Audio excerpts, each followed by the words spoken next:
YCP అధినేత తన సోదరుడు జగన్ను ఉద్దేశించి కాంగ్రెస్ ఏపీసీసీ అధ్యక్షురాలు వైఎస్ షర్మిల కీలకమైన 5 ప్రశ్నలు స్పందించారు.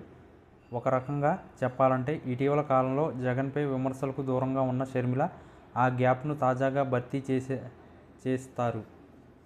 చేసేశారు. తాజాగా జగన్పై షర్మిల నిప్పులు చెరుగుతూ పలు ప్రశ్నలు స్పందించారు. ఏపీలో లిక్కర్ మాఫియా తెల్లర్ సీరియస్ను తలపిస్తుందన్న ఆమె దీంతో వైసీపీకి భయం పట్టుకుందని ఎద్దేవా చేశారు.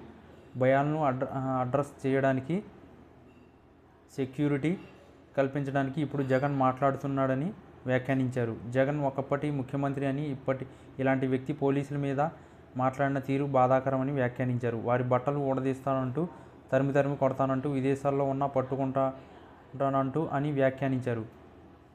సీఎంగా ఉన్న రోజుల్లో జగన్ పోలీసులను ఎలా వాడుకున్నారో అందరికీ తెలుసున్న షర్మిల ఆ వ్యవస్థను నాశనం చేసింది నువ్వే కదా అని నిలదీశారు. ఈ విషయాన్ని రఘురామకృష్ణరాజు అడిగిన ముంబై నటి కాదంబరి జత్వానీని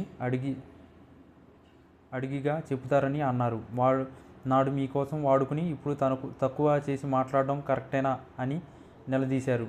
లిక్కర్లో అవినీతి జరిగిందని జగన్ మీద ఆరోపణలు ఉన్నాయన్న ఆమె వైఎస్ బిడ్డగా మీరు ఎందుకు దాక్కుంటున్నారని ప్రశ్నించారు. అసెంబ్లీకి ఎందుకు వెళ్ళడం లేదో మీరు ప్రజలకు చెప్పాల్సిన అవసరం ఉందని షర్మిల కోరారు. లిక్కర్ కుంభకోణంపై విచారణ కోరడాన్ని నిలదీశారు. తప్పు లేకపోతే ఉరితీయమని కోరాలని డిమాండ్ చేశారు. అలా అడగకపోతే మీరు తప్పు చేశారని ఒప్పుకున్నట్లేనని అన్నారు. మీరు అవినీతి చేశారని అర్థం అవుతుందన్నారు.